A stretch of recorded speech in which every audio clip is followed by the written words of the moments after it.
The formula for NCR is n factorial divided by r factorial times n minus r factorial. What is this? This is the formula for combinations, but it is not the best way to understand it. And what is NPR? It's n factorial over n minus r factorial. And this again is not the best way to understand permutations. In many books and videos, you would be asked to use this formula if we have to select r things out of n. And we would be asked to use this formula if we have to arrange r things out of n. I can assure you that if you understand just these two formulae, you will never really understand permutations and combinations. There's only one thing you should understand well if you wish to master this topic, and that's counting. If you are able to count well, then the topic of permutations and combinations will be a walk in the park. Of course, the counting will not be as simple as counting on your fingers. It's a little more advanced, but don't worry, counting is easy. Let's say we have 3 pens and 2 markers. Every item is distinct. No 2 items are the same. Here's your first question based on counting. In how many ways can we pick any 1 items from these 5? Understand the question well. In how many ways can we pick any 1 item from 3 pens and 2 markers? In how many ways do you think we can do this?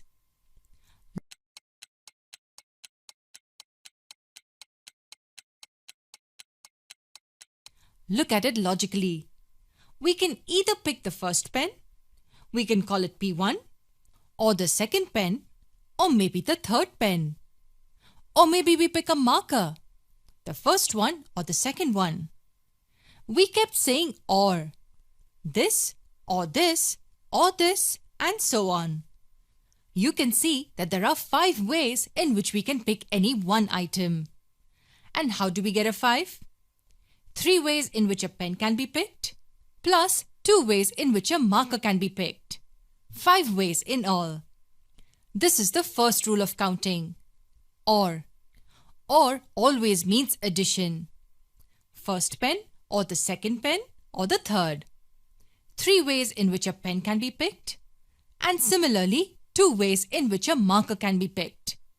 Or always means addition. Now let me ask you another one. In how many ways can we pick 1 pen and 1 marker? 1 pen and 1 marker. Tell me what you think.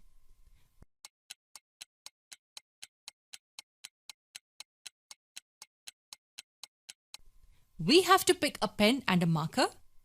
In how many ways can we pick a pen? We pick either the first or the second or the third. Now, having picked 1 pen, we need to pick a marker. Maybe after picking the first pen, we pick the first marker. Or maybe after picking the first pen, we pick the second marker. So one way is P1M1 and another is P1M2. Or maybe we pick P2 and then M1 or P2 and M2. In all, we can see that there are 6 ways in which we can pick a pen and a marker. Which are the 6 ways? P1M1, P1M2, P2M1, P2M2, P3M1 and P3M2. And how did we get a 6? 3 ways times 2 ways. Multiplication. And is another rule of counting. It always means multiplication. 1 pen and 1 marker, 3 ways multiplied by 2 ways. 1 pen or 1 marker, 3 ways plus 2 ways. If you understand these 2 rules of counting, trust me, you will be able to solve most problems based on permutations and combinations. And this is nothing new. I'm sure you have used this many times in life. Look at this picture.